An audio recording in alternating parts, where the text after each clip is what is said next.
सुमिरि पवन सुत पावन नामु, अपने बस करि राखे रामु। पवन तनय बल पवन समाना, बुद्धि विवेक विज्ञान निदाना। बोलो बजरंगबली की जय हो। आज आपको माघ मास की कृष्ण पक्ष की चतुर्थी की कथाएं सुना रही। पहला है गणेश चतुर्थी का व्रत। माघ मास की कृष्ण पक्ष की चतुर्थी को किया जाता है। इस दिन विद्या बुद्धि की वारिधि के स्वामी गणेश तथा चंद्रमा की पूजा की जाती है। नैवेद्य सामग्री तिल, ईख, अमरूद, गुड़ तथा घी से चंद्रमा व गणेश जी का भोग लगाया जाता है। दिन भर व्रत रखकर सायंकाल चंद्रमा को दूध का अर्घ्य देते हैं। गौरी गणेश की स्थापना कर उनका पूजन किया जाता है तथा वर्ष भर उन्हें घर में रखते हैं। नैवेद्य को रात्रि भर ढककर रखा जाता है, जिसे पहार कहते हैं। प्रातः पहार को पुत्र खोलता है तथा भाई बंधुओं में बांट दिया जाता है। अब इसकी कथा है। एक बार भगवान शंकर ने अपने दोनों पुत्रों कार्तिकेय तथा गणेश से पूछा, तुम में से कौन ऐसा वीर है जो देवताओं की रक्षा कर सके। तब कार्तिकेय ने अपने देवताओं का सेनापति प्रमाणित करते हुए देव रक्षा योग्य अधिकारी बताया। इसके बाद भगवान शंकर ने गणेश से पूछा। तब गणेश जी ने कहा कि मैं तो बिना सेनापति बने ही देवताओं के संकट हर सकता हूँ।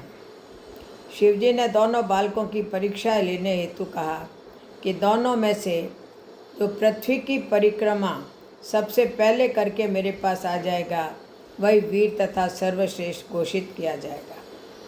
कार्तिकेय अपने वाहन मोहर पर चढ़कर पृथ्वी की परिक्रमा करने चल पड़े। गणेश जी ने सोचा कि अपने वाहन चूहे पर बैठकर पृथ्वी परिक्रमा पूरी करने में बहुत समय लग जाएगा, इसीलिए कोई और युक्ति सोचनी चाहिए। तो गणेश जी ने अपने माता पिता की 7 बार परिक्रमा की और कार्तिकेय के आने की प्रतीक्षा करने लगे। कार्तिकेय के लौटने पर अपने पिता से कहा, गणेश तो पृथ्वी की परिक्रमा करने गया ही नहीं।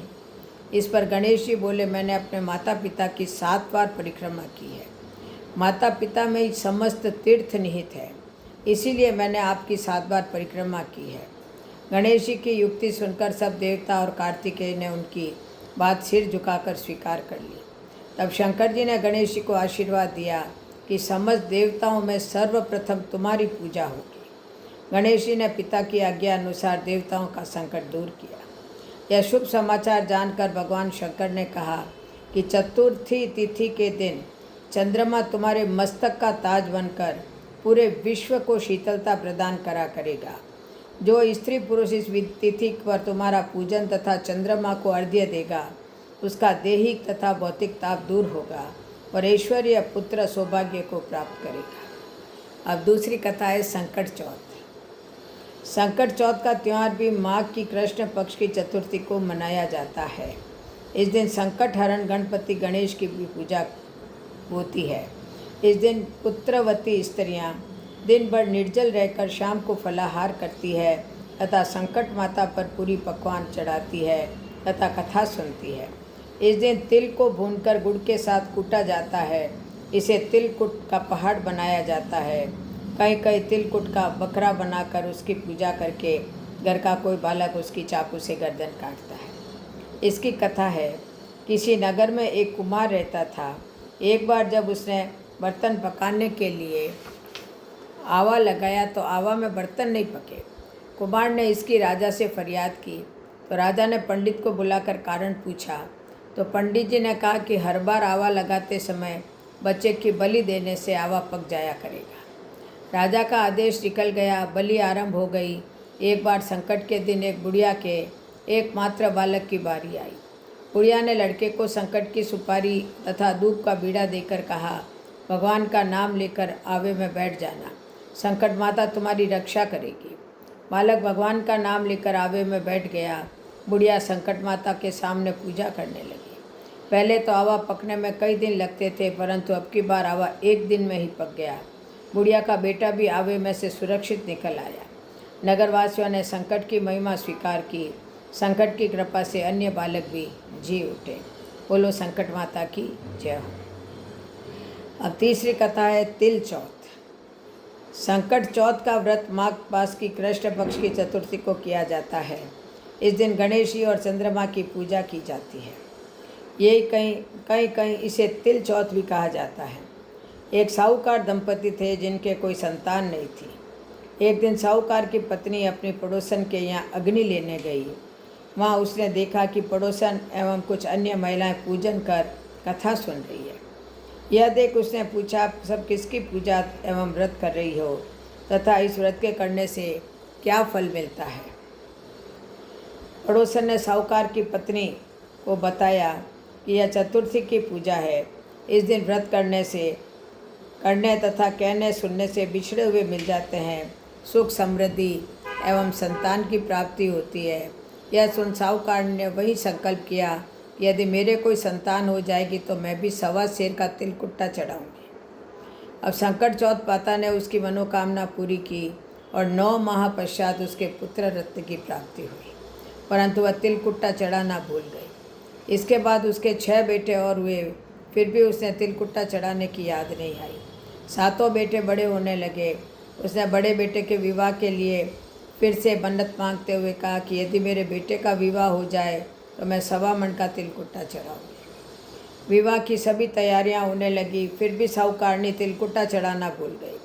जब उसका बेटा फेरों में बैठ गया तो चौथ विनायक ने सोचा कि यह साहूकारनी हर बार तिलकुट्टा बोल तो देती है पर चढ़ाती एक बार भी नहीं। अब तो इसके बेटे का विवाह भी संपन्न होने जा रहा है। अगर हम इसे चमत्कार नहीं दिखाएंगे तो हमें कौन मानेगा। इतना कहकर चौथ माता ने दूल्हे को फेरों में से उठाकर गांव के बाहर पीपल के वृक्ष पर बिठा दिया। दूल्हे के अचानक इस प्रकार पैरों में से गायब हो जाने से उपस्थित लोगों में हाहाकार मच गया। सभी तरफ दूल्हे को ढूंढा गया लेकिन वह कहीं नहीं मिला और दिन बीतते गए। जब गणगौर पूजने के लिए गांव के बाहर लड़कियां दूब लेने जाती तो वह लड़की भी उसके साथ जाती जिसका पति पैरों से गायब हो गया था।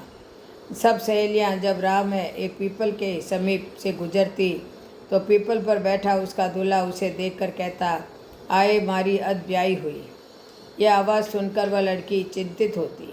इसी चिंता से वह दुबली होती जा रही थी। तब माँ ने दुबली होने का कारण पूछा तो बेटी ने बताया कि मैं जब भी गणगौर पूजने के लिए दूब लेने जाती हूँ तो पीपल में से एक आदमी बोलता है, आए मारी अध ब्याही हुई। उसने दूल्हे के कपड़े पहन रखे हैं तथा हाथों में मेहंदी लगा रखी है, सिर पर सेहरा बांध रखा है। बेटी की बात सुनकर माँ उस वृक्ष को देखने आई।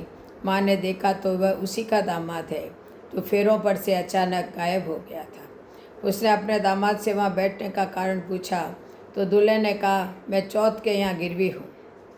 मेरी माँ ने तिलकुट्टा बोला था और चढ़ाया नहीं, इस कारण चौथ नाराज है और उन्होंने मुझे यहाँ बिठा रखा है।